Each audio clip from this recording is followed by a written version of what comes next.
Good morning, everyone. Pete Pardo here from Sea of Tranquility. Welcome to day 27 of albums that are 50 years old here in 2021. Of course, we're talking about the happy birthdays for 28 of my favorite album releases from 1971. We are celebrating their 50th birthdays this month. Each and every day this month here in February, we have picked one of my 28 top best favorites released in that year.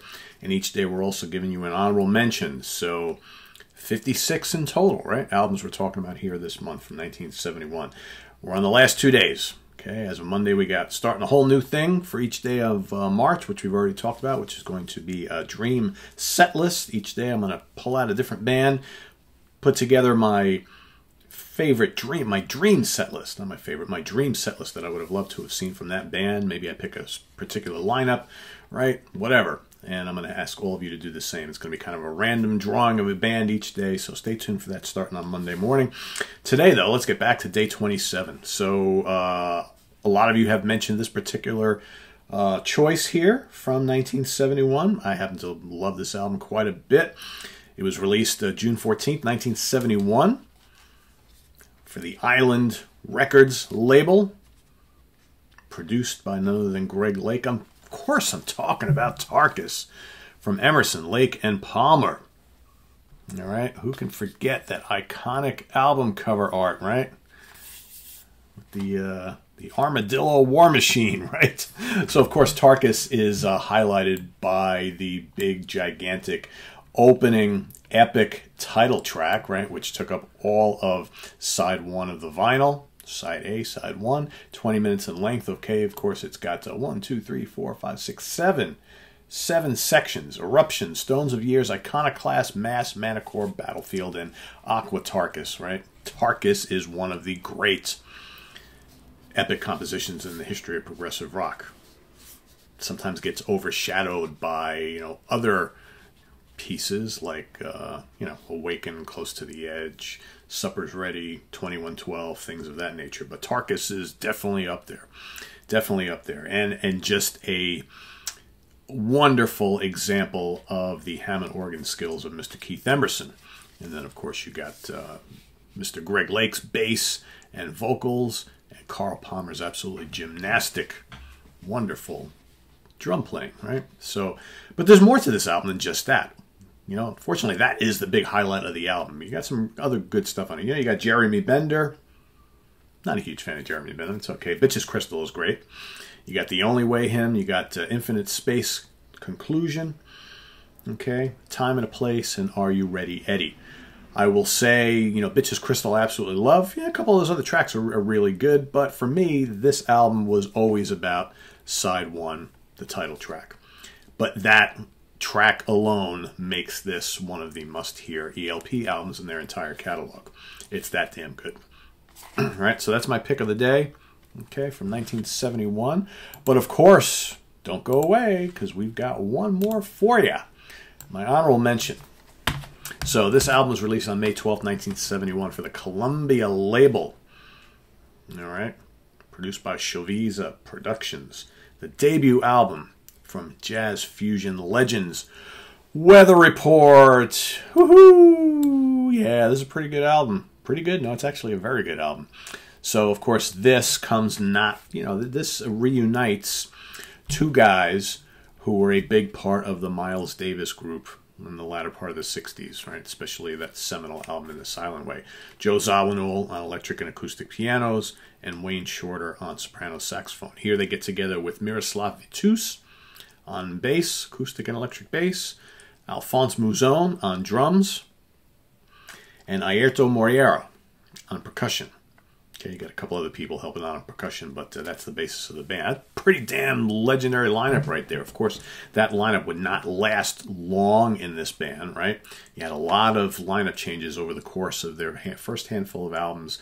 And then, of course, Jaco Pastorius eventually joined the band on bass and would help take this band to, more kind of commercial heights. But I think, the early part of the catalog, pretty serious stuff.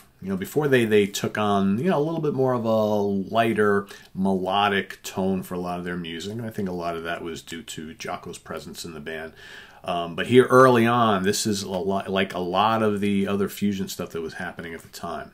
You know, think Miles, and you got Mahavishnu Orchestra, Return to Forever is coming, and all sorts of other bands that are kind of brimming, Larry Coryell, so on and so forth, and some pretty amazing sounds on here. Pretty amazing sounds on here, and I really love the aggressive nature of Miroslav's bass on this album. Really good, and I just love Fender Rhodes electric piano. I really do. And Joe was one of the best. You got the really atmospheric kind of creepy opener, Milky Way. You got the lovely Umbrellas, really great tunes. Seventh Arrow is pretty. I don't want to say rockin', but it's pretty aggressive, for a band like this. Got Orange Lady, also very melodic, kind of laid back. Dig that. Then you got Side 2, which has Morning Lake. Really good, some great bass playing on this album, man. Vitousas was such an amazing player back in the day. Just on these early albums and some of the solo albums, stuff he did with Chick Corea. I mean, he's played on a lot of really great albums. Waterfall, another wonderful song. Tears, and Eurydice. And what was really cool about this album is you got, everybody's basically helping out writing. You got Shorter. Pens, about 2 songs by himself, 2 others in combination with other guys in the band. Miroslav writes a couple songs, Zablano writes a couple songs by himself. The others are all collaboration. But it's a pretty cohesive sounding album. It's really melodic, but yet it's very challenging to the ear, which is great, and what you kind of want out of the kind of the jazz fusion stuff, right? And it's a pretty cool album cover and a great sounding album. So that is my honorable mention for today. I know a lot of people picked it as one of their favorites. Yeah, it's up there, right? It's up there. So my pick of the day, though, is Tarkus. My honorable mention is Weather Report's self-titled debut.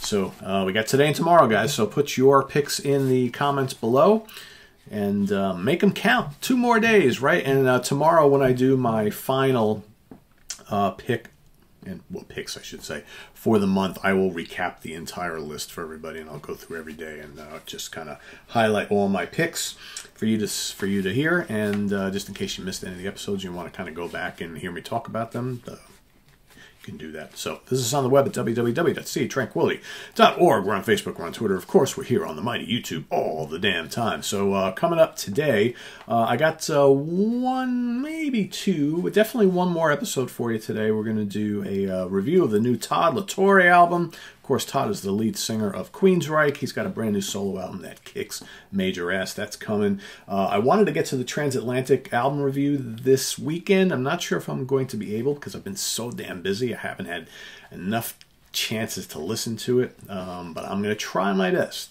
If not, I'll definitely be during the week. This week, I actually got a bunch of new album release reviews to do this week. Quite a few.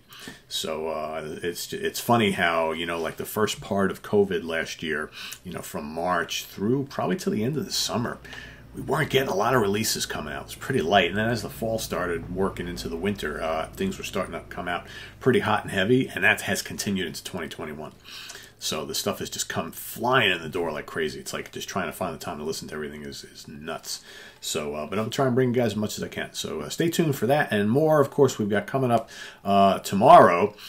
We've got a very cool interview. A guy who has been wanting to come on the show for a while. He's a pretty prolific album cover artist and designer, Ioannis. Okay, he's worked on all sorts of album covers for King Crimson and many different bands. So he's coming on the show to talk a little bit about some of the stuff he's done. Okay, and as well as we've got a Monsters Den episode tomorrow afternoon for you. All right, Chris Allo, Rich Catino, and myself, we're going to kind of give you some of our picks of the week. Because in addition to some of the Monsters Den theme shows we've been doing lately, we've been watching a lot of horror movies. So we want to just kind of throw some stuff at you that we've been checking out on the side that you guys may want to see. So that's coming up tomorrow as well. Stay tuned for all that and more. Of course, the Hudson Valley Squares Monday nights. Lots of other stuff coming up next week. We've got Barry Goudreau, former guitar player of the band Boston, coming up during the week. Martin Popoff's going to be on the show a couple times next week as well. All sorts of stuff happening. And, oh yeah, Todd from Queensryche also the week after. So the second week of March, Todd will be coming on the show to talk a bit about his new album. So that's happening as well, and a couple other things in the works. So stay tuned for all that and more here on the channel. Make sure you subscribe if you like what you see. Please hit that like button. Please consider making a donation to the channel to help keep us going here and getting all this cool stuff to talk about, and all the things we do. The link to our Ko-Fi page is in the album description, is in the video description below. So thanks for everything, guys, and we'll see you real soon. Bye-bye.